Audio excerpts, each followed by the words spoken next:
You're leaving 1963 now, and you're traveling through time. Your next stop will be...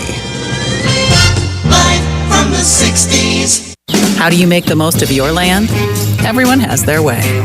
The Nelsons depend on their John Deere Gator XUV 835R to get from point A to point B with decoys and the dogs. As much as we got going on, it's all about efficiency. And if you ask the Mosers what they use their Gator XUV 590M for, they tell you. The most fun we have on the Gator is just ripping around the property. There are millions of ways to make the most of your land. Learn how to make the most of yours at Deere.com.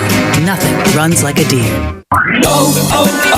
O'Reilly! O'Reilly Auto Parts provides more than just the right parts for your repair. Our professional parts people can also offer free check engine light diagnosis. We can scan your vehicle and provide a list of possible fixes. Find the right parts for you or recommend a great local repair shop. Don't ignore your check engine light. Stop by your local O'Reilly Auto Parts.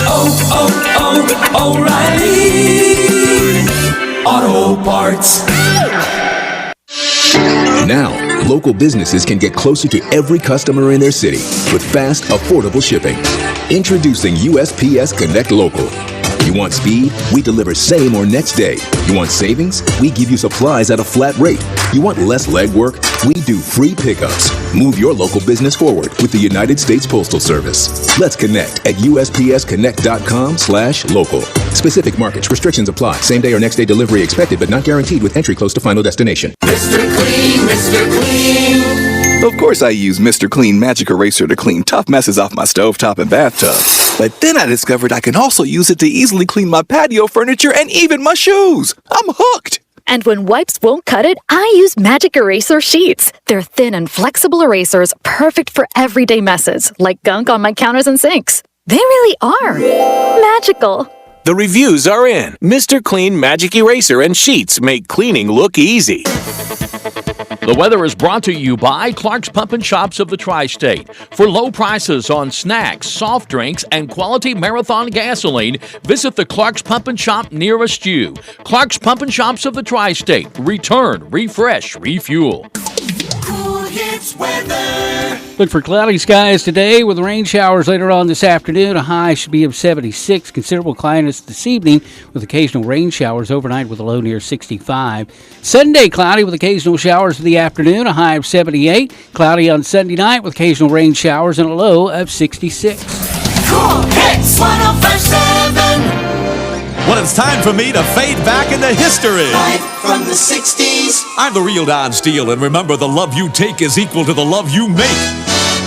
I'll be back next week, same time, same station, and most of all, same decade. Live from the 60s. This program was created and produced by M.G. Kelly. Executive producer, Sean Steele. Associate producer, Michael Schoenfeld. Co-producer, Krista Anderson. Live from the 60s with The Real Don Steele is an M.G. Kelly production. All rights reserved.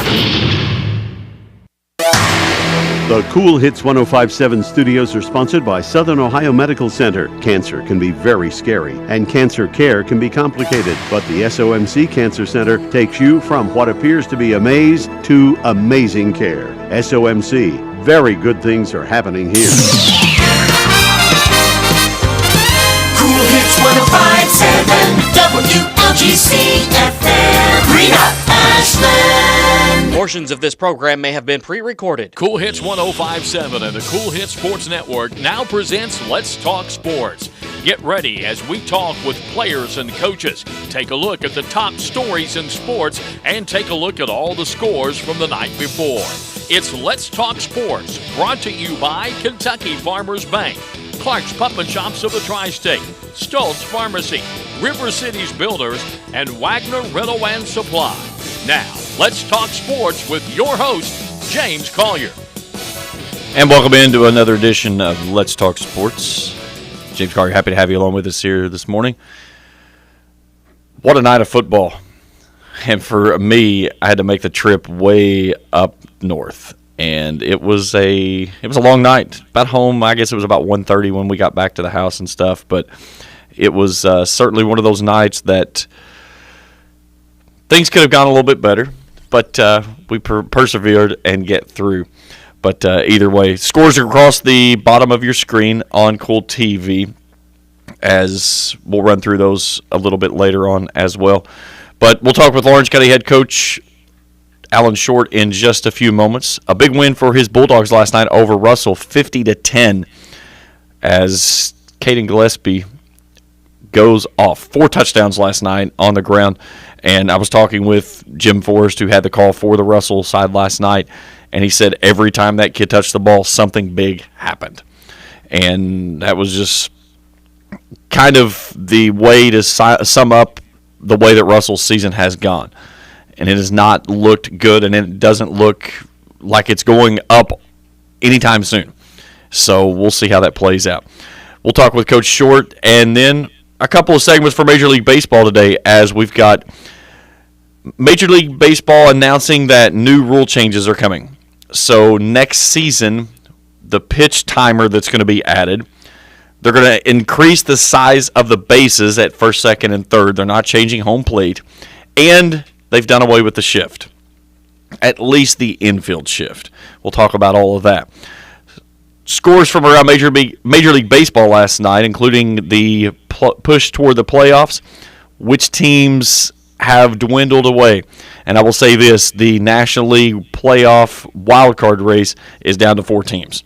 And it's pretty much, you can almost see who's going to be where for the National League playoffs. You may shuffle around some positionings, but the teams it's going to be in are pretty much there. American League getting pretty close as well. We'll talk about that. Scores for Major League Baseball. We'll preview NCAA football top 25 action. And, of course, at the end of the show, it's the Border Sporting Goods Rant of the Week. All right, let's take a break. When we come back, we'll talk with Coach Alan Short, head coach for the Lawrence County Bulldogs. That's as we continue here on Let's Talk Sports on the Cool Hits Sports Network. I'm April Perry, the CEO of Kentucky Farmers Bank. On average, our employees have been with Kentucky Farmers Bank for over 10 years, and that is important to you and us. We want you to know who you are dealing with. Whether you are financing a new home, buying a car, or remodeling your kitchen, Kentucky Farmers Bank is the better bank for all your needs. Kentucky Farmers Bank, the better bank for all your financial needs since 1931. Located in Ashland, Summit, and Catlettsburg. KentuckyFarmersBank.com. Member FDIC and equal housing lender. In addition to the Greenup location, Stultz Pharmacy's newest location is at 437 James Hanna Drive in South Shore, but has retained the name you know and love, McDonald Pharmacy, with the same great service you'll find in the Greenup location, with free delivery service and their convenient drive-thru. Get your vaccinations and allergy shots, and of course, great prescription service at Stultz Pharmacy in Greenup and McDonald Pharmacy, James Hanna Drive, South Shore. Stultz Pharmacy. Are you having trouble keeping your parking lot lit? Is customer safety one of your top priorities? If so, call River Cities Builders at 473-4112 for all your lighting needs. We have bucket truck and boom crane truck services. We have extensive experience in exterior lighting and parking lot lighting maintenance. No need to ever be in the dark again. Remember, call River Cities Builders at 473-4112 for all your lighting needs. We will light your path to success. Clark's Pump and Shop now has Arco, a new brand of gasoline. Look for Arco gasoline and our brand new state-of-the-art pumps at several of our tri-state locations. Clark's Pump and Shop still offers the same clean stores and the same fast, friendly service you've always received. You may have noticed a new facelift at some of Clark's Pump and Shop locations, and we invite you to stop in and see for yourself. To learn more, visit us online at myclarkspns.com. Clark's Pump and Shop, where you can return, refresh, and refuel. Be prepared for all of those outdoor jobs this summer by stopping by Wagner Rental and Supply for everything you need for jobs of all sizes, including a full line of Echo lawn and garden tools, trimmers, brush cutters, power blowers, head clippers, and chainsaws. Check out their landscaping equipment such as 4x4 tractors with loaders, mini excavators, post hole diggers, trenchers, wood chippers, tillers, and more. Find the equipment, tools, and supplies you need for your next project. Your tri-state rental supermarket, Wagner Rental and Supply. New Boston, Jackson, Chillicothe, and Ashland, or online, WagnerRental.com. Cool hits, the greatest songs of all time. 105.7. Back here on Let's Talk Sports on the Cool Hits Sports Network. I hope in a minute when I go to the phone line that I actually have somebody there. My producer, he is in like fog land this morning. He was trying to call the first guest 5 minutes before the show even started. Then we go to the break, and he's just kind of glaring off in daze. I'm like, are you going to call the guest? Oh, good. He's got as much fog in his head as he's got brain cells. God, I love you, Dwayne. Just kidding you. Hey, let's go to the phone lines. Join us there. Head coach for the Lawrence County Bulldogs, Alan Shorts in. Coach, good morning. How are you? Hey, James. Good morning. Hey, I'm just glad to have you on the phone line again. With my producer, I never know what to expect, so it's just happy to hear a voice on the other end. Technology this day and time, you quite never know what you're going to get, but unfortunately it's part of the way the world works right now. Isn't that a true statement? Nice win for your team last night, 50-10 over Russell. A slow start. You trailed 7-0. After the first quarter, you roll off 50 straight. Tell me about your team and the way that they found that momentum boost that they got there in the second quarter, and, of course, it all started around Caden Gillespie. You know, you just go out and you try to play. We set a goal this week. We had a really good week in practice. We wanted to be the most excited team to play last night. And, you know, Russell's a good team, and you're going to get everybody's best shot early on particularly.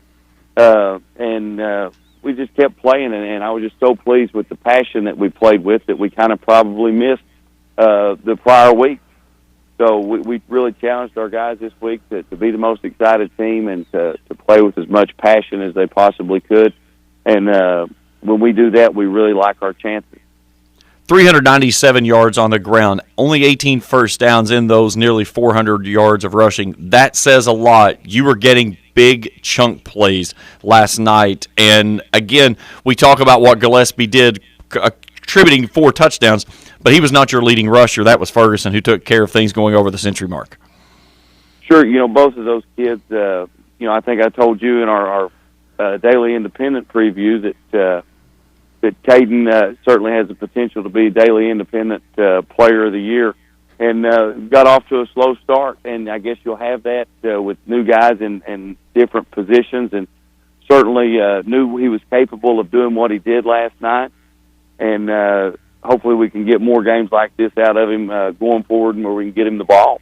And then speaking of Dylan Ferguson, you know, he's just been a workhorse for 3 years now. I mean, he's just a great player. He's an all-state guy.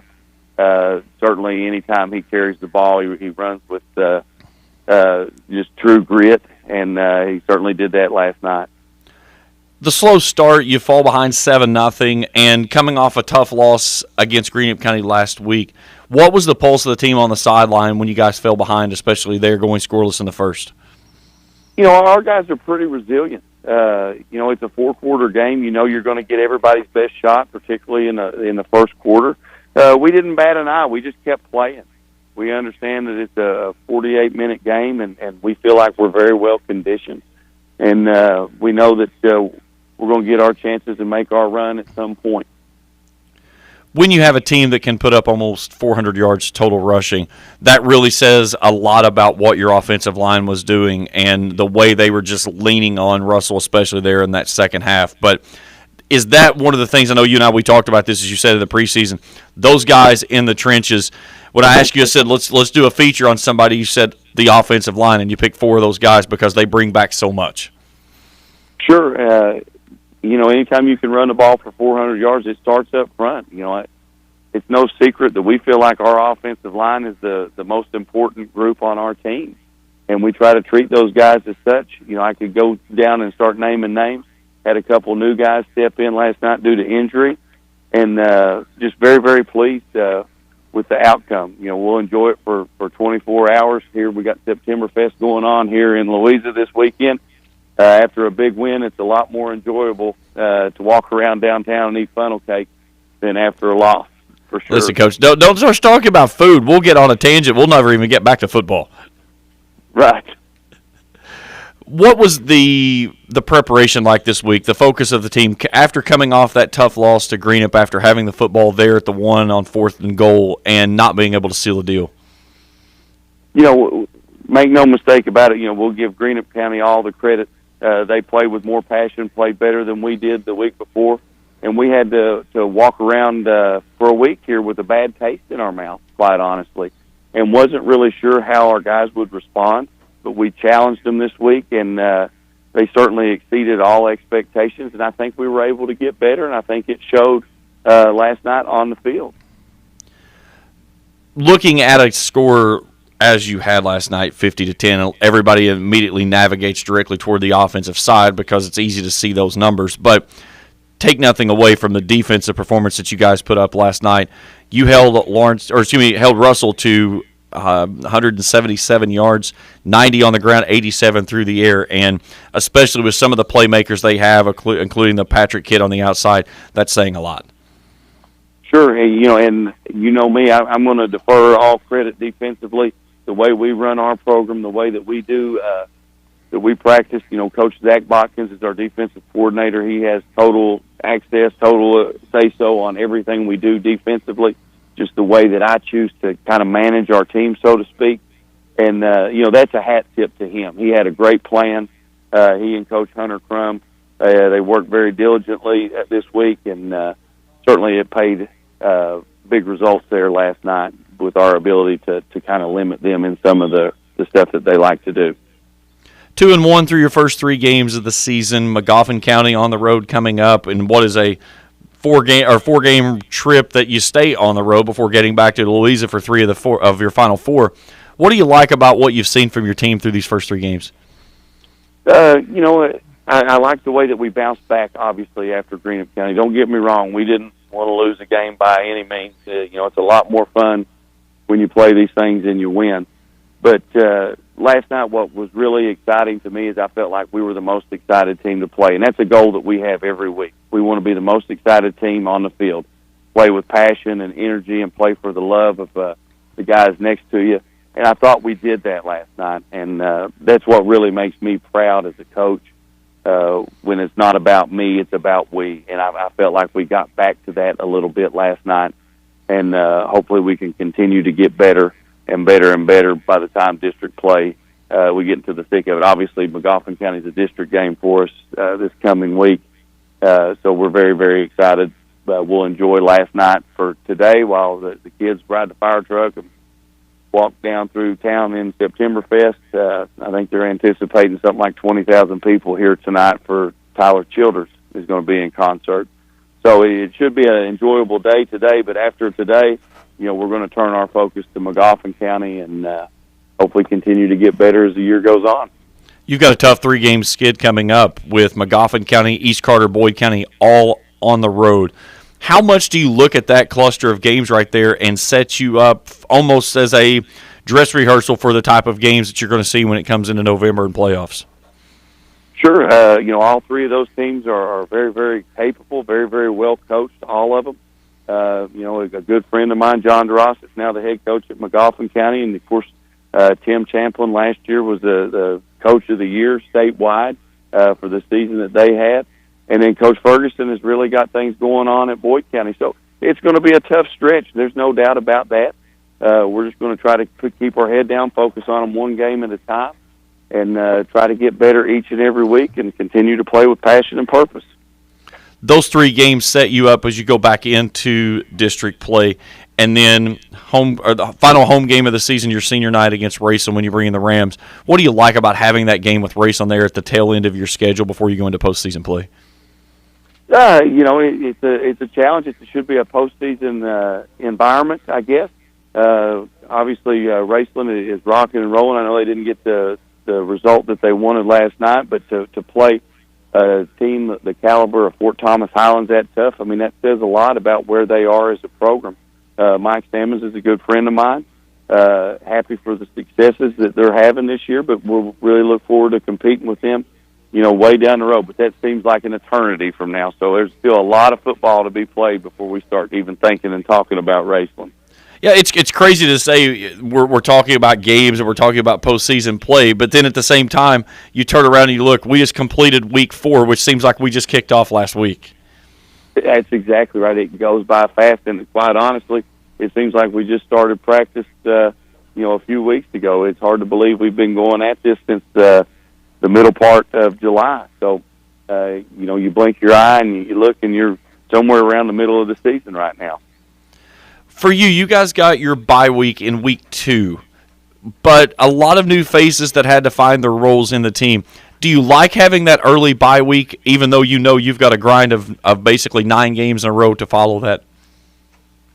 Well, James, to be honest with you, one of the hardest things that I've found in the last 7 years as being the head coach is scheduling games. I'm sure that if we called Louisville Trinity, they would want to play, but I'm not so sure that we're ready to take on that challenge by any means. So scheduling football games is a very, very difficult thing because you've got to get the right game where you feel like you can compete, but you've also got to be challenged.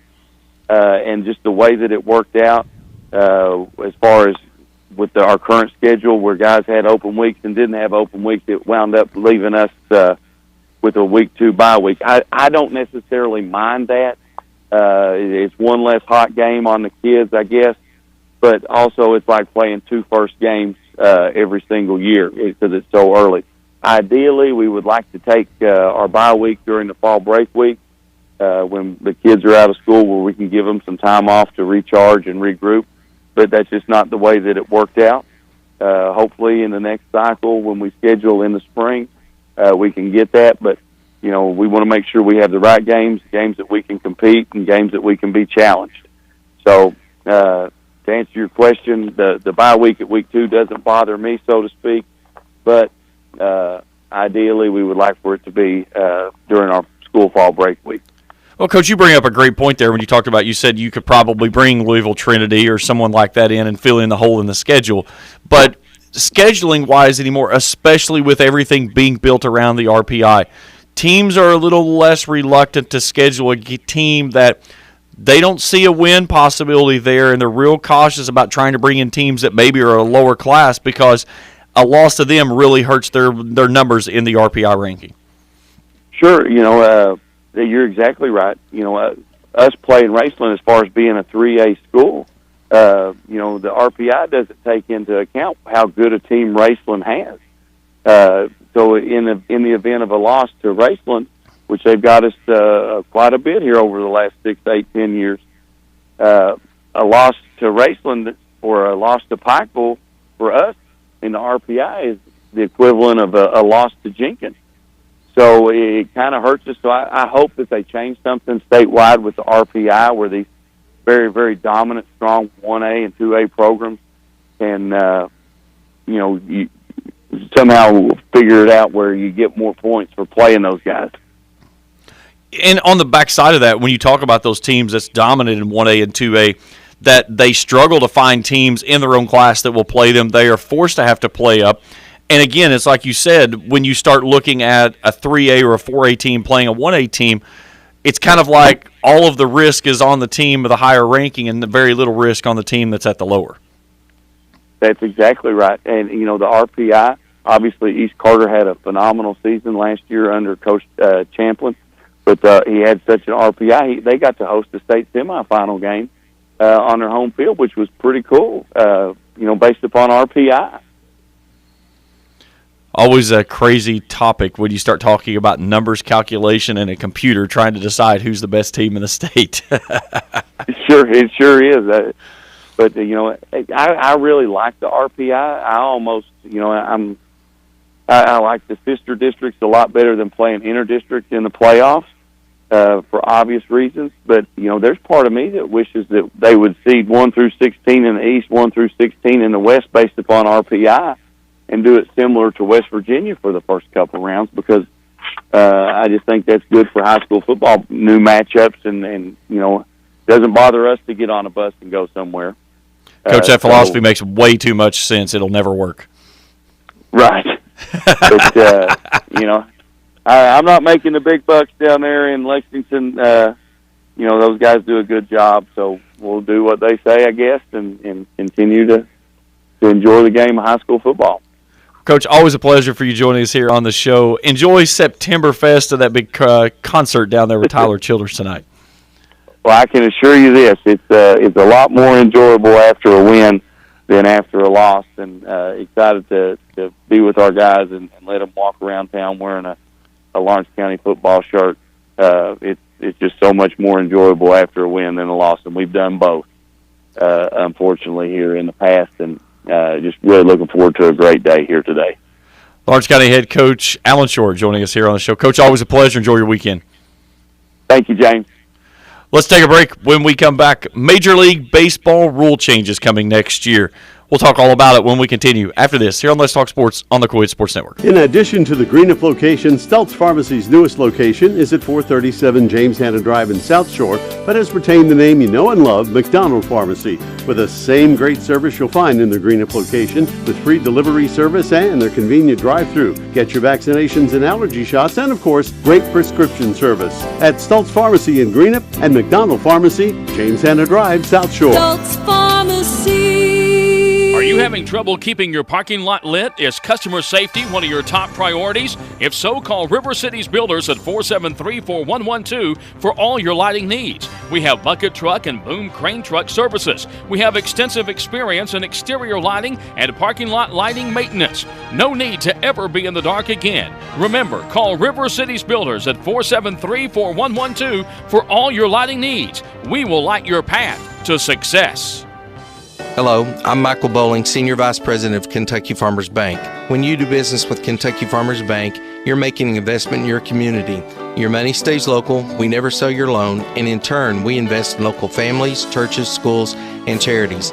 We believe in our community, and that's why we are the better bank for loans. Kentucky Farmers Bank, the better bank for loans since 1931. Located in Ashland, Summit, and Catlettsburg. KentuckyFarmersBank.com, member FDIC, an equal housing lender. Be prepared for all of those outdoor jobs this summer by stopping by Wagner Rental and Supply for everything you need for jobs of all sizes, including a full line of Echo lawn and garden tools, trimmers, brush cutters, power blowers, head clippers, and chainsaws. Check out their landscaping equipment such as 4x4 tractors with loaders, mini excavators, post hole diggers, trenchers, wood chippers, tillers, and more. Find the equipment, tools, and supplies you need for your next project. Your Tri-State Rental Supermarket, Wagner Rental and Supply. New Boston, Jackson, Chillicothe, and Ashland, or online, WagnerRental.com.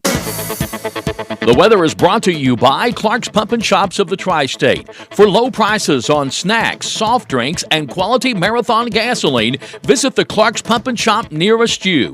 Clark's Pump and Shops of the Tri-State. Return, refresh, refuel. Cool Hits weather. Look for cloudy skies today with rain showers later on this afternoon. A high should be of 76. Considerable cloudiness this evening with occasional rain showers overnight with a low near 65. Sunday cloudy with occasional showers in the afternoon. A high of 78. Cloudy on Sunday night with occasional rain showers and a low of 66. Cool Hits 105.7. Back on Let's Talk Sports on the Cool Hits Sports Network. James Collier, happy to have you along with us this morning. Big thanks to Alan Short, head coach for Lawrence County.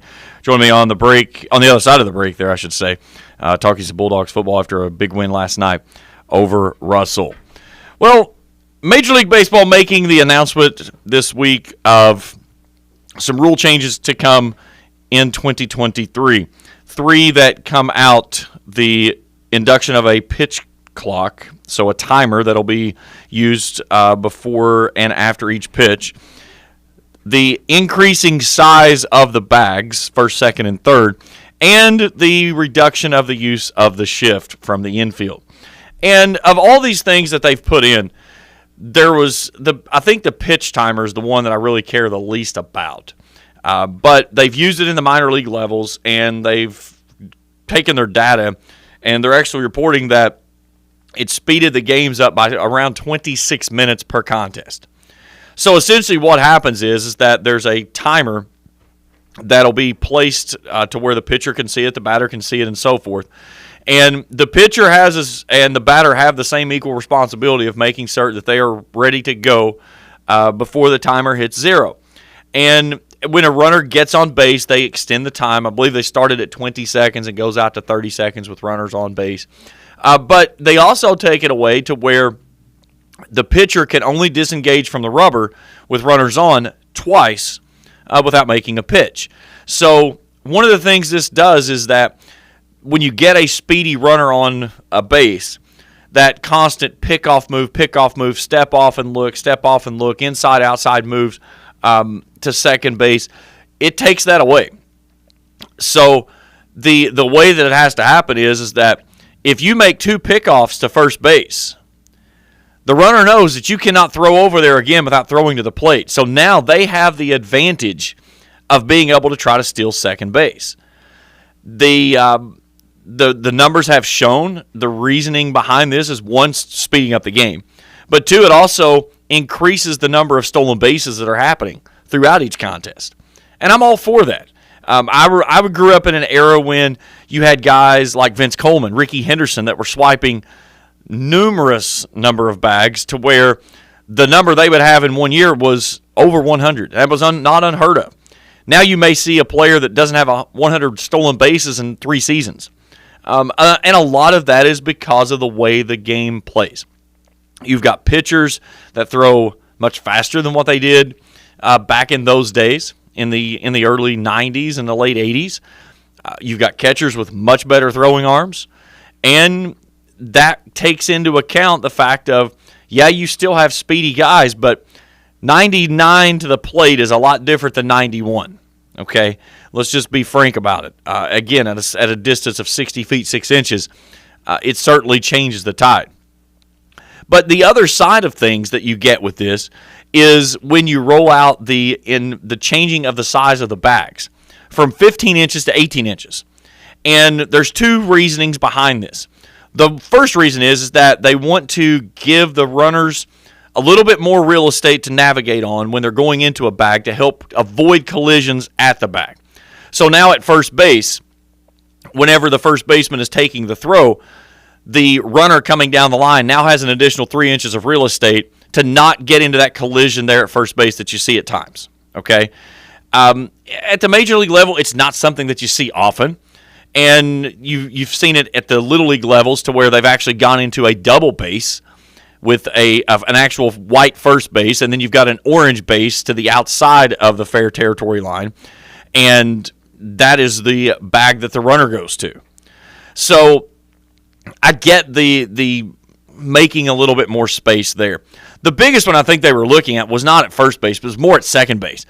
When you've got guys that are trying to turn 2, and you've got a runner coming in that's trying to break up the double play, it still gives them plenty of room to come into the bag and slide through and not make contact with the player. But the biggest thing that it does is by adding these different size bases, is it has cut down the distance between the bags that you get 4.5 inches. Now you say 4.5 inches, that's not very much. Well, it's enough to make a difference between safe and out a lot of times, and that little change right there is making the difference between someone stealing second base or stealing third base and being thrown out. And I don't know that I like the changing of the size of the bases, but I understand the reasoning on that side of it, and I'm all for it. I think it's a great look. It's going to be. I think that it's going to look like that they've put a pillow out there now instead of a baseball bag that we've grown up with for years at 15 inches. I think you put an 18-inch bag out there. It's going to look like you dropped a sandbag in the middle of the field. But it'll be interesting to see how it plays out. The biggest one that I'm all about, though, is the fact that the freaking shift is gone. Okay, so no longer can you take an infielder and pull them to one side or the other and put 3 infielders on one side to where basically that infielder that you pulled from the third base side and shortstop over to the second base side and have somebody playing in shallow right field. The rule states now that the way that it works is both infielders, 2 on each side of the second base bag, have to start with both feet in the dirt on their respective sides of the field. Now, that is saying just for the infield. That does not say that you can no longer take an outfielder and drag them over into that spot. So maybe you want to vacate left field because you've got a guy who powers to the right. Well, now you're going to have to take a chance of leaving basically left field unoccupied. So if a ball gets if they flap one over top of the third baseman's head and scorch it down the line, you've got nobody within, 200 feet of the ball whenever it's setting down there rolling around in the corner.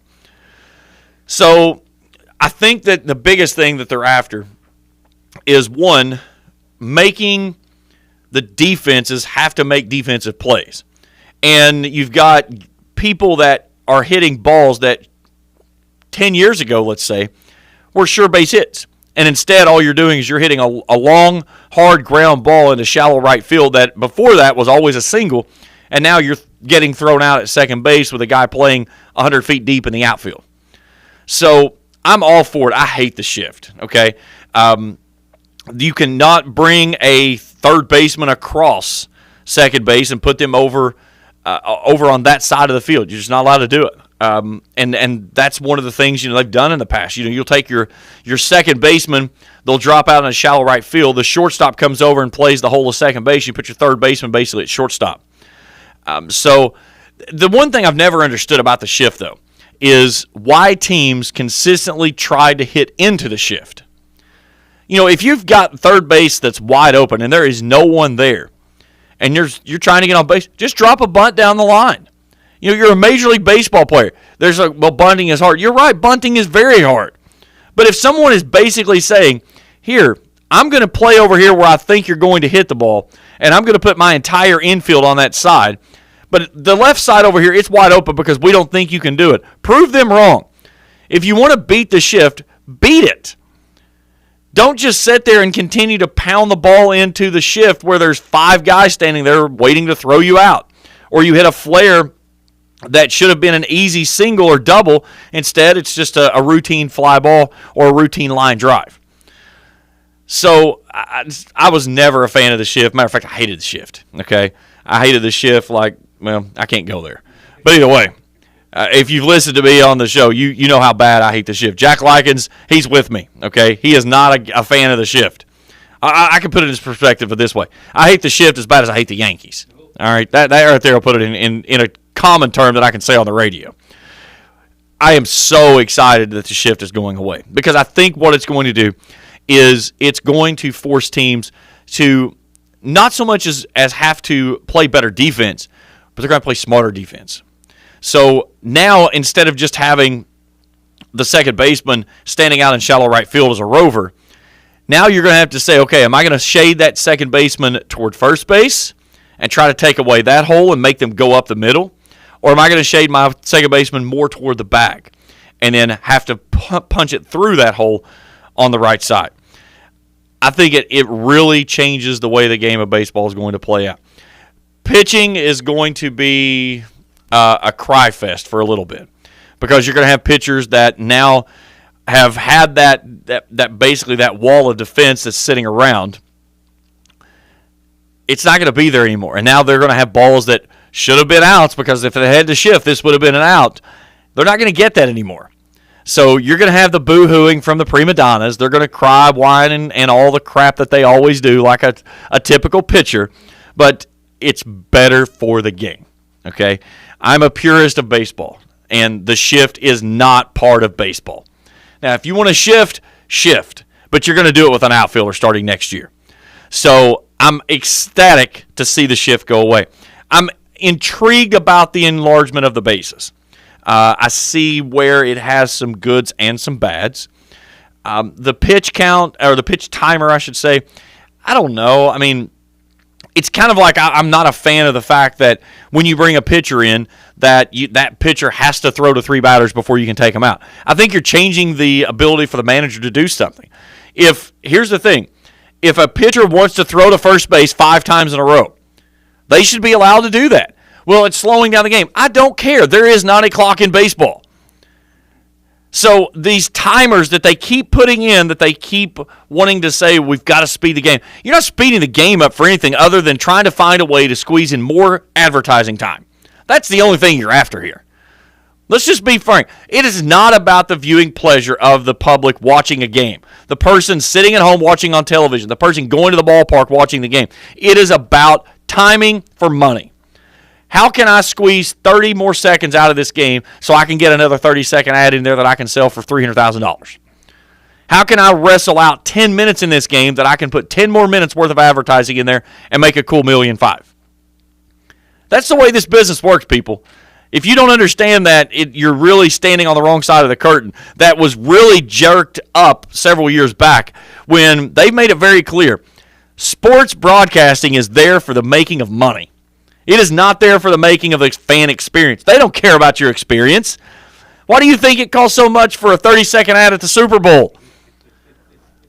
They don't care if you watch the Super Bowl, but they're going to make certain that you want to watch their commercials. And that's where we are. So enough of the clock in baseball. But, again, I think it changes the strategy because now if, as a pitcher, if I throw over twice, I know for a fact that guy knows I can't throw over there again until I go to the plate. So now it sets him up to where he can start timing me up and saying, okay, on this one, I'm going to steal because I know he has to go to the plate. So you know as soon as he makes any movement whatsoever that he's going to the plate. How big does this play out? It plays huge with a left-hander. Because with a left-hander, you can't go on, you always are taught you go on first motion. But some guys, even if you're just taking your secondary lead, you have to wait and make certain that the lefty goes to the plate. But when you have a lefty that's thrown over twice, and now they have to go to the plate, as soon as they make any motion whatsoever, you can go. And I'll tell you what's going to happen. You're going to see more balks in the opening part of baseball next year from left-handers because they're going to have those two throwovers, and then they go to the plate. Well, when they lift that leg to go to the plate and they see that guy break, they're going to step toward first base, and they're not allowed to do that. They're not going to be allowed to do that because that's not in the rules. So we'll see how that works out. The other side of it, too, is if you violate the timer, either as the pitcher or the batter, an automatic ball is awarded against the pitcher or an automatic strike is awarded against the batter. Imagine this, being in a 3-2 count and taking too long to get back in the box and the umpire awarding a strike because the timer went to 0 and you just struck out to end the ball game and didn't even take a swing at a pitch. So how do you score that? Is that a strikeout looking? Looking at what? The hot blonde in Section 3? I mean, what do you call that? I don't get it. That's going to be a true scoring decision we'll have to talk about when it gets there. But it's something to remember because, that's what's coming next year. So you're going to have balls and strikes that's going to be awarded on a pitch that's never thrown because of a clock. Either way, that's what's coming in 2023. Let's take a break. When we come back, we'll check scores from around Major League Baseball. We'll look at scores and scheduling for NCAA football top 25 action later on today. And, of course, the Border Sport Eagles rant of the week a little bit later on in the show. That's as we continue here on Let's Talk Sports on the Cool Hit Sports Network. In addition to the Greenup location, Stultz Pharmacy's newest location is at 437 James Hanna Drive in South Shore, but has retained the name you know and love, McDonald Pharmacy, with the same great service you'll find in the Greenup location, with free delivery service and their convenient drive-thru. Get your vaccinations and allergy shots, and, of course, great prescription service at Stultz Pharmacy in Greenup and McDonald Pharmacy, James Hanna Drive, South Shore. Are you having trouble keeping your parking lot lit? Is customer safety one of your top priorities? If so, call River Cities Builders at 473-4112 for all your lighting needs. We have bucket truck and boom crane truck services. We have extensive experience in exterior lighting and parking lot lighting maintenance. No need to ever be in the dark again. Remember, call River Cities Builders at 473-4112 for all your lighting needs. We will light your path to success. Quality Marathon Gasoline. Great monthly specials on snacks and beverages and fantastic service. Those are the qualities of Clark's Pump and Shops. You'll find a Clark's Pump and Shop near you in the Bluegrass State and beyond. And Rick and Brent Clark want you to know that they take pride in giving you the best prices and service, and they thank you for your patronage. Clark's Pump and Shops are a division of the John W. Clark Oil Company. Clark's Pump and Shops. Return, refresh, refuel. I'm April Perry, the CEO of Kentucky Farmers Bank. On average, our employees have been with Kentucky Farmers Bank for over 10 years, and that is important to you and us. We want you to know who you are dealing with. Whether you are financing a new home, buying a car, or remodeling your kitchen, Kentucky Farmers Bank is the better bank for all your needs. Kentucky Farmers Bank, the better bank for all your financial needs since 1931. Located in Ashland, Summit, and Catlettsburg. KentuckyFarmersBank.com. Member FDIC and equal housing lender. Be prepared for all of those outdoor jobs this summer by stopping by Wagner Rental and Supply for everything you need for jobs of all sizes, including a full line of Echo lawn and garden tools, trimmers, brush cutters, power blowers, head clippers, and chainsaws. Check out their landscaping equipment such as 4x4 tractors with loaders, mini excavators, post hole diggers, trenchers, wood chippers, tillers, and more. Find the equipment, tools, and supplies you need for your next project. Your Tri-State Rental Supermarket, Wagner Rental and Supply. New Boston, Jackson, Chillicothe, and Ashland, or online, WagnerRental.com. The greatest songs are always on Cool Kids 105.7. Maybe that's what's wrong with you today. You got shook too much last night. I'm pretty sure you were dropped as a baby. On your head many times. I think they tried using you as like a pogo stick or something. Dwayne Field in a haze of fog this morning. I don't know what he did last night. I only had 6 games, and I know you didn't stay up. Well, you might have stayed up all night and partied. Who knows? You may have gone up to Septemberfest and got an early start. Who knows what you did? I don't want to know what you do away from this place. It frightens me. No. Keep that to yourself. Back here, Let's Talk Sports on the Cool Hit Sports Network. Let's talk some Major League Baseball as we're making the push toward the final 3 weeks-ish of the season, and it's going to be a wild ride. The thing that it is, I will say this, is that for the most part, the playoff teams are pretty much locked in. You're going to see some shuffling with a couple of teams. You've got a couple of division races that's going to be epic down the stretch, including one in the National League East that heated up and had a changing at the guard this week. But other than that, you can pretty much look and see what you've got there, and you can tell who's going to be in and who's going to be out. And one thing that you'll notice with my standings when we take a look at stuff here in just a few moments is the list has shortened tremendously of those teams that are still trying to get in. And that says a lot because of how much it has changed in a week's time. Let's take a look at scores from last night. It was the Cubbies doubling up the Giants 4-2 at Wrigley. Pirates beat up on the Cardinals 8-2 up at PNC. It was the Marlins 6, the Mets 3. The Mets can't afford to be losing to the Fish right now, especially after coughing up the division lead to Atlanta, who took over first place earlier this week. The Orioles won better than the Red Sox 3-2 in Baltimore. It was the Phillies 5, the Nationals 3. Yankees fall to the Rays 4-2. I love Tampa right now, by the way. I hate the Rays, okay? I have never been a Tampa fan. Because every year they are a team that they suck all the way through until you get about till August. And then all of a sudden you look up and here's Tampa 10 back. Then Tampa's 6 back. Then Tampa's 3 back. And next thing you know, Tampa's in the freaking World Series. But they are making a stellar run right now trying to chase down the Yankees. And I am a Rays fan through and through because my Red Sox suck, okay? They're done. They have no chance of getting anything. So I'm only thing I am right now, the Yankees are going to make the postseason. That's not the issue. But if they would lose the American League East Division crown after the lead that they had at the All-Star break, I mean, I would be doing cartwheels, okay? So go Rays. I'm all for it, all right? I know all my Yankee people out there are like, why do you hate the Yankees so bad? I can't stand. I've never liked the Yankees. Never liked the Yankees. I don't know. The funny thing is, too, is that anything New York, I just don't get it. Except for 2 things. I love the city. I don't know what it is about that because I'm not a big crowds people, but I get New York. It works for me. And I love their fire department. Their fire FDNY is amazing, okay? That's the only 2 things in New York that I like. Anything else, forget it. You can if it's a team, I don't like it. I don't like the Knicks. I don't like either of their football team, the Jets or the Giants. I'd flush both of them down the toilet, okay? And I can't stand the Yankees and never really liked the Mets. Of course, being a Red Sox fan, you got a reason why you don't like the Mets. It's a Bill Buckner ball through his legs, okay, in the 86 World Series. So I've got my reasoning for the hatred for New York, okay? But, yeah, go Rays. Blue Jays knock off the Rangers 4-3. It was the Astros defeating the Angels by the same mark of 4-3. Tigers beat up on the Royals 10-2. It was the Guardians over the Twins 7-6. Reds win again, beating the Brewers 8-2. Good thing for the Brewers is the Cardinals lost. But, man, the Reds are almost at 60 wins on the season.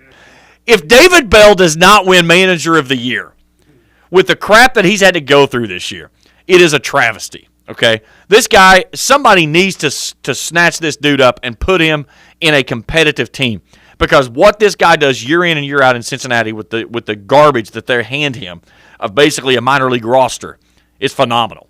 You know, they gutted the team before the season even started and finished it out pretty much at the trade deadline, and the Reds are still winning. David Bell, Manager of the Year, without any question, I think. It has to be that from there. Rockies and the D-backs getting a slugfest, a football score, if you will. Colorado wins that one 13-10 up the Mile High. Padres over the Dodgers 5-4. It was the Braves beating the Mariners 6-4, and the White Sox over the Athletics by a score of 5-3. All right, looking at standings throughout Major League Baseball, the Yankees clinging to a 3.5-game lead over the Tampa Rays. Yankees at 83-56, Tampa 78-58. Tampa's won 4 consecutive, and they've got the Yankees again for 2 games this weekend up at the Bronx. In the Central, Cleveland leads the White Sox by 1.5 games. Minnesota's 2.5 off, 1 game over 500. This is a 3-team battle that is going to be not only fun to watch in the Central down the stretch, but how it shakes out into the playoffs too. Because the thing of it is, you may not get but one team into the postseason because of the power that's in the American League East right now. And we'll look at that in the postseason run here in just a second. But Cleveland, the White Sox, and Minnesota is going to be a fun 3-team race to the finish. In the American League West, Houston at 89-49, 12 games in front of Seattle. They're going to coast in to another American League West Division title. They've won 8 of their last 10. Switching over to the National League, Atlanta they've won 8 straight and have taken over control of the National League East now by a half game over the Mets at 87-51. The Mets 87-52. But Atlanta, your World Series champs from last year, can they make a run at a repeat? We'll see. But they've certainly got a chance to make a run after they started off so slow this year. I mean, so slow. And then the run that they've made to get back on top after the way that the Mets have played, that's going to be a great 1-2 finish. Here's the crazy part of it. Whichever team wins the division, that second-place team that's going to go into the wild card round, that is not a team I want to face. Okay? With the pitching that they've got both ways, I don't want any part of that, especially in a shortened series. But that one's going to be a fun one down the stretch. The Central, St. Louis, 8 games in front of Milwaukee at 81-58. Milwaukee 73-66. The Reds are 1 game behind the Cubs for 3rd place. Nobody, including this guy, in their right mind ever imagined that this was even a possibility of the Reds being anywhere near 3rd place, let alone being the worst record in baseball. And that's not even close. So, but the Redlegs, they've won 3 straight, 6 of their last 10, and their run after the All-Star break has been second to none. So we'll see how the Reds get to 70 wins. 70 wins with the way they started the season, the team they've got. I think that would probably be one of the most remarkable runs in Major League Baseball in the modern day era. Dodgers' best record in baseball, 94-43, an 18-game lead over San Diego. San Diego's elimination number is 7 for the division crown. It's the Dodgers in the field, I still think. I still think that they are way too deep, and when you've got a dude named Clayton Kershaw on your roster that's going to go out every night and just shove, you know that you've got him. If you can set it up to where you can put him in 3 of the 7 games if you need him to. Game 1, bring you back in Game 4 if needed in Game 7. But the Dodgers, man, they're crazy good. And I think it's definitely the Dodgers and the field this year for a World Series run. All right, looking at the playoff standings. Right now, Houston's the 1, the Yankees the 2, Cleveland is the 3. Then your 3 teams right now in the wild card would be Tampa, Toronto, and Seattle. Baltimore is 4 games behind Seattle for the 6th place position. The White Sox 6.5 out. Minnesota 7.5 out. So that's why I was talking about how the Central is going to be so crazy down the stretch, because you've got 3 teams that are vying for a division title, and only one of them is going to make the postseason. And that's crazy to think, but that puts into perspective how powerful the American League East is and how weak the American League Central is. But Cleveland right now, the team that's in. The other two on the outside looking in, ahead of them, a team out of the American League East. The American League East could possibly send the Yankees, the Rays, the Blue Jays, and the Orioles, 4 of the 5 teams, into the postseason. 4 of the 6 possible positions in the playoffs could be consumed by the American League East. Again, toughest division in baseball, my vision. Over on the National League West, it's the Dodgers, Atlanta, and St. Louis. That's your 1, 2, and 3. The Mets right now at basically the 4 spot. They have a 10.5 game lead over San Diego. Philadelphia is the 6th, and the only other team in the conversation is Milwaukee at 3.5 games behind Philadelphia. So, again, you've got St. Louis and Milwaukee. I think St. Louis pretty much has this one under control with a sizable lead over the Brewers. The Brewers are going to have to catch the Philadelphia Phillies to find a way into the postseason, or pretty much your National League is locked in. And like I said, but at the beginning of the broadcast, that line has been trimmed significantly there at the bottom. All right, let's take our final break. When we come back, it's time for the Border Sporting Goods Rant of the Week. Boy, I had a night last night up in Northern Kentucky. I'll tell you all about it when we return after this here on Let's Talk Sports on the Cool Hit Sports Network. In addition to the Greenup location, Stelz Pharmacy's newest location is at 437 James Hanna Drive in South Shore, but has retained the name you know and love, McDonald Pharmacy, with the same great service you'll find in the Greenup location, with free delivery service and their convenient drive-thru. Get your vaccinations and allergy shots, and of course, great prescription service at Stelz Pharmacy in Greenup and McDonald Pharmacy, James Hanna Drive, South Shore. Stelz Pharmacy. Are you having trouble keeping your parking lot lit? Is customer safety one of your top priorities? If so, call River Cities Builders at 473-4112 for all your lighting needs. We have bucket truck and boom crane truck services. We have extensive experience in exterior lighting and parking lot lighting maintenance. No need to ever be in the dark again. Remember, call River Cities Builders at 473-4112 for all your lighting needs. We will light your path to success. Hello, I'm Michael Bowling, Senior Vice President of Kentucky Farmers Bank. When you do business with Kentucky Farmers Bank, you're making an investment in your community. Your money stays local, we never sell your loan, and in turn, we invest in local families, churches, schools, and charities.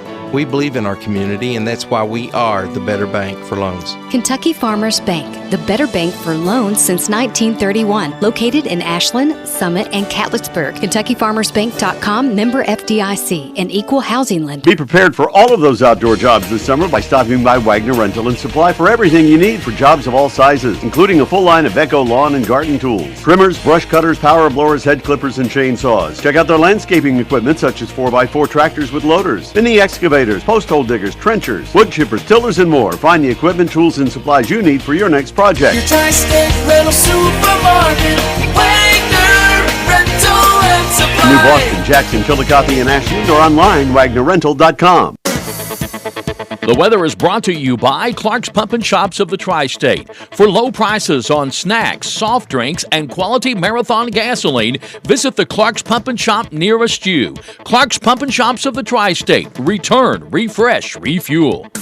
Cool Hits weather. Look for cloudy skies today with rain showers later on this afternoon. A high should be of 76. Considerable cloudiness this evening with occasional rain showers overnight with a low near 65. Sunday, cloudy with occasional showers in the afternoon. A high of 78. Cloudy on Sunday night with occasional rain showers and a low of 66. Cool Hits 105.7. Back here on Let's Talk Sports on the Cool Hit Sports Network. James Carter, happy to have you along with us here this morning. It's time for the Border Sporting Goods Rant of the Week. Border Sporting Goods, US 60 in Cannonsburg. For all your hunting and fishing needs, as well as Liberty Gun Safes, see the good folks at Border Sporting Goods, US 60 in Cannonsburg. My good friend Brad Taylor texts me, all rods and reels on sale. Blue Light Special. Come and get them. Listen, it's the perfect time to get ready for fishing because the weather's going to start cooling off. And when that water starts to cool off and these fish get a little more active, it gets really fun when they feed up and get ready for the winter time. I love fishing in the fall as much as I love fishing in the spring. Sometimes even more because I think the bite is a little bit more ferocious of a strike because they are gorging themselves before they get ready to go deep and just kind of chill for the winter time. So if you're a fisherman, great time to stock up and all that stuff. And Brad and the gang out there can get you all set up. If you're a hunter and getting ready for deer season and all the other hunting seasons coming in, they've got a full line of everything you need to make your experience the best. Sporting Goods, US 60 in Cannonsburg. Well, I made the trip up north last night to Fort Thomas Highlands. First time I've ever gone to Highlands, by the way, to cover Raceland. Rams come up short in the victory efforts last night, 24-14, and with us doing Cool TV and stuff, I reached out last week, a week prior to the game, to the athletic director and asked if we could come and stream the game. I knew that they did their own streaming service there with their school, but we wanted to reach out and ask. And we were told, sorry, we don't have room for you to be able to stream, but we'll have room for you to do the game as you normally would through the radio. Okay, no big deal. Thanks for contacting us. So I roll in last night, and it is a very weird place to get to, first off. It's not easy to get to. The way that it's set up is you kind of snake back in between this very old town. Beautiful town, I will say this. My wife said it last night on our way home. It reminded us a lot of Cooperstown. When just going through the downtown area and the older homes and the size of homes. Beautiful community. But there's no parking anywhere except for on the sides of the road. So there was the lot that they could pull down into, that there were some things that were down there of people being able to park and stuff. So we pulled past and we came back, and the guy operating the gate there, he got up out of his chair, and I said, sir, excuse me, I said, I'm with media. I said, where do I need to park? And he goes, I don't know. And I said, well, can we not park in there? No room. Well, where can I park? I don't know, find somewhere. Well, gee, thanks for all your help. What a help you've been. Please waddle yourself back over and sit down in your chair. So my wife and I, we take the car. We catch the Scooby-Doo shuttle bus up the road about a mile before we found a place that we were able to park. So we get all the gear out, start toward the stadium, get to the press box and say, okay, hey, I'm visiting radio. Where am I supposed to go? And get this look of like, visiting radio? Who are you? Why are you here? You're not supposed to be here. So they had no place for me to go. So I'm like, listen, I contacted your AD. I was told that I would have a place to call the game. So some guy rolls into the press box, who I find out later was not the athletic director, with an attitude on his sleeve and was a complete jerk about everything that he did. And the best part was he started in on Raceland assistant coach Randy Helton, thinking that he was the guy that he was talking to. And I'm like, hello, the guy you're talking to is behind you. He goes, you got two options. You can either be here and the Raceland coaches are going up on the roof, or you're up top. And I was like, okay. And then he said, well, there's this one booth down here at the end, but it's hotter than blue blazes in there. And I said, if the windows will open, I'll be fine. Well, you can go down there and look at it. Well, I went down there. Plenty of room for me to set up. I was broadcasting by myself, no problem. So I get everything set up, and he comes in. Nope, can't be in here. Crowd mic. They're going to pick you up. You can't be here. Got to move. So they do their live streaming and stuff, and they had a crowd mic that was attached to the window on a bracket, okay? And I could not stay in this booth because they were worried that their crowd mic was going to pick up me on their live stream. Can't move the freaking microphone, for God's sake. I mean, seriously? It's on a bracket on the windowsill, okay? Move the darn thing. So up top I go. So here we go into the top of the steps. It was a ladder that was basically up and down, which I have to carry my backpack and my radio gear. Two other students stand at the top of the stairs as I'm trying to get this suitcase up to the top and just look at me. Never offered to help, nothing. So I basically throw my bag over the top to get up to it, get up top to start setting up, and what do I have up there to set up on? A bar stool. No table, no chairs, a bar stool. So I set up, I call the game, and it was a less than a desirable experience. I'll just leave it at that. But the thing I've never understood is why certain people feel like that because their economic status is higher than someone else, that they are better than said person that is lower in the economic status. Why do you have to be so freaking uppity about everything? It's pathetic, and it's disgusting. And I told my wife, I said, if I never have to go back to that place again before I die, it'll still be too soon. There was not one person in that facility last night that I encountered that was anywhere near a person that I would ever want to go past again and see. Ever. My wife had a lady run past her last night after the game, bumped into her, never even said, excuse me, sorry, or anything. And then as soon as that happened, another guy comes by carrying his big fat seat on his back of his backpack and smacks my wife in the head with it, about knocks her over, and doesn't even say, excuse me, or are you okay, or anything. Listen, it doesn't take a half an ounce of effort to have a little bit of common decency about yourself. I don't care if you make $10,000 a year or $10 million a year. We put our shoes on the same way, one shoe at a time. I put my pants on the same way you do, one leg at a time. And sometimes you put them on two, but it don't matter. You're still going to put them on and zip them up. Stop being so foolish, people. It's pathetic. It's disgusting. And it makes me angry. Kind of like what Dwayne does on a daily basis. That's the Border Sporting Goods rant of the week. A big thanks to Alan Short, head coach for Lawrence County, for joining me on the program. As always, so appreciative of all the coaches and players from around the area. Hey, guys, don't forget, tomorrow, 21st anniversary of 9/11. Take time to remember, okay? You know, we use the hashtag Never Forget, and there's a lot of people that have forgotten. So take the time tomorrow to honor one of the most tragic events in the history of our nation for 9/11. It's very special to me, and you guys know, as I've covered it throughout the special last year and all the times that I've done. I had a chance to talk with my students about it yesterday, but don't just write it off as another day. It's a very important day. The only time we've been hit on our home soil, and it was a big one. So pay tribute to that. Remember the ones that we lost all the way across the board for tomorrow's 21st anniversary of 9/11. That'll do it for us this week. A big thanks to my producer, Dwayne Elliott. He's still lost in a haze.